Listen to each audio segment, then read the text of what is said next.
నేటి యాంత్రిక జీవనంలో మానవ సంబంధాలు క్షీణిస్తున్న తరుణంలో పెద్దపల్లి జిల్లా గోదావరికని మార్కండేయ కాలనీకి చెందిన భాస్కర్ రెడ్డి అన్నపూర్ణ దంపతుల ఉదంతం మానవత్వానికి నిలువుటద్దంలా నిలుస్తోంది.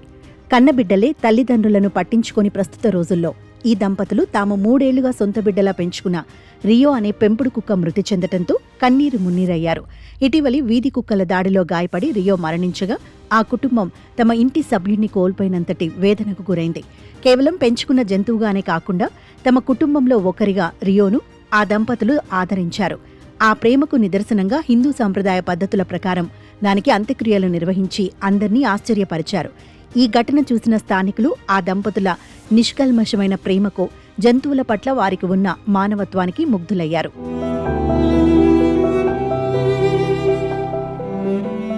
రియో చనిపోవడంతో 11వ రోజున దశదిన కర్మ కార్యక్రమాన్ని కూడా నిర్వహించారు. బంధుమిత్రులను, కాలనీ వాసులను ఆహ్వానించి సహపంక్తి భోజనాలు ఏర్పాటు చేశారు. పెంపుడు జంతువు కోసం ఇంతలా తప్పించడం, ఆచారాలు నిర్వహించడం వినడానికి వింతగా అనిపించినా వెనుక ఉన్న వారి హృదయపూర్వకమైన ప్రేమ అందర్నీ కదిలిస్తోంది. ఇరుగు పొరుగు వారు కూడా ఈ కార్యక్రమానికి హాజరై ఆ దంపతుల ఓదార్పులో భాగస్వాములయ్యారు. మనిషికి మూగజీవానికి మధ్య ఉండే ఈ అద్భుతమైన బంధం ఎంతో గొప్పదని కాలనీ వాసులు కొనియాడారు. మూగజీవాల పట్ల దయ, కరుణ ఉంటే సమాజం ఎంత బావుంటుందో ఈ దంపతులు నిరూపించారు. నిజమైన మానవత్వం అంటే ఇదేనని వారు 10 మందికి ఆదర్శంగా నిలిచారు.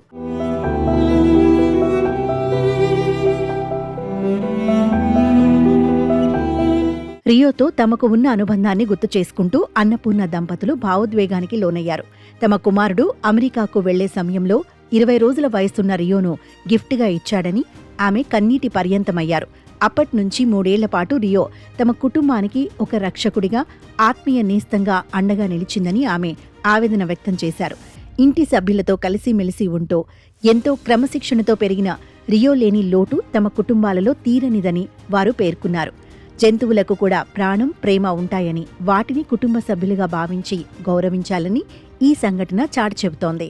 రోజుల బేబీని తీసుకొచ్చి మా చిన్న బాబు నాకు ఇచ్చేసి యూఎస్కి వెళ్తున్నాడు, మీకు తోడుగా ఉంటుందని చెప్పేసి నాకు ఇంట్లో ఇచ్చేళ్ళిండు. వాడు 1 ఇయర్ వరకు ఉన్నాడు. 1 ఇయర్ బర్త్డే కూడా చేశాడు ఇంట్లో. అందరిని పిలిచి వాళ్ళ గిఫ్ట్లు ఇచ్చి, బిస్కెట్లు అవన్నీ ఇచ్చి, కేక్ కటింగ్ చేయించి అన్నీ చేసిండు. తర్వాత వాడు యూఎస్కి వెళ్ళిపోయిండు. అప్పటి నుంచి మాకు తోడుగా ఉంది. అది దానికి పాలు, పెరుగన్నమే తినేది. అది తినిపించిన తర్వాతనే నేను తినేదాన్ని అసలు. అట్లాంటిది ఆ రోజు ఎందుకో చిన్నగా బయటకు వెళ్ళిపోయింది. గేట్ ఓపెన్ చేసి మేము చూసుకోలేదు. ఇంకా వీధి కుక్కలు కొరికేసినాయి. దానికి ట్రీట్మెంట్ ఇప్పించినా అది తెల్లవారే చనిపోయింది. ఇంకా దానికి మనుషులకి కంటే ఎక్కువ కాబట్టి దానికి చేసే మనుషులకి ఎట్లా చేసినాము సేమ్ అందరినీ పిలిచి అక్కడ పాతి పెట్టిన దగ్గరికి వెళ్ళి అవన్నీ పెట్టేసి వచ్చినాము. అక్కడ తీసుకెళ్ళి పాతి పెట్టేసి వచ్చిండ్రు.